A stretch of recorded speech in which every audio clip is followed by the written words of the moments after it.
an over $100 billion national security package that includes not only military aid, but also more than $9 billion in humanitarian assistance for the conflicts in Ukraine and Israel.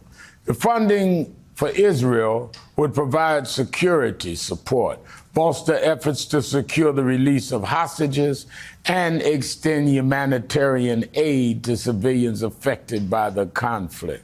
Joining me now is Kathy Reed, CEO of American Friends of Magen David Adom, which is Israel's official ambulance service, blood services, and disaster rescue agency.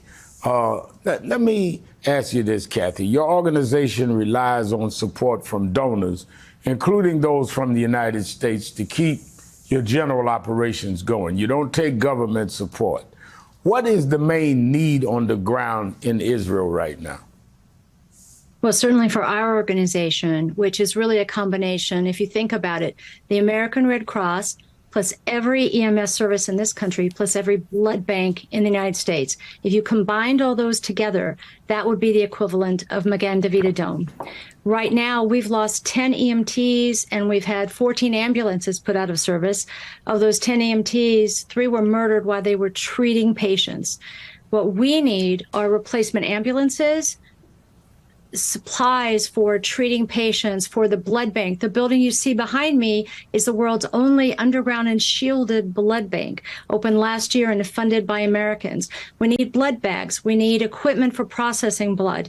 We are waiting now to see what's going to happen next with Hezbollah in the north.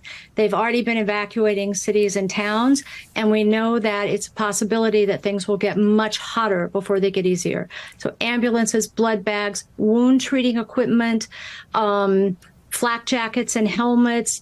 We have a whole list of things. If people visit our website, we can share that with them, and we would be grateful for any support. Now, what is the biggest obstacle your organization is facing right now? You know, it's a great question. I think really it's making sure that we can get our 33,000 volunteers out in our 1,400 ambulances and covering the entire country. Because remember, we're not just taking care of what's happening with the war, but we're also responsible for the everyday emergencies, accidents, you know, individual terror attacks that happen. So we've got to get everybody out in ambulances and then also making sure that they're protected and they have the supplies that they need.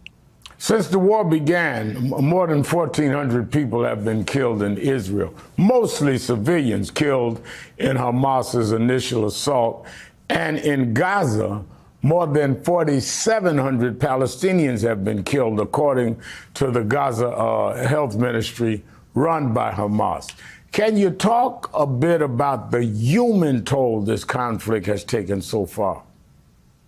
Well, in addition to the EMTs that we lost that I mentioned, I must tell you, we've treated over 3,000 people, many of them with just horrendous injuries.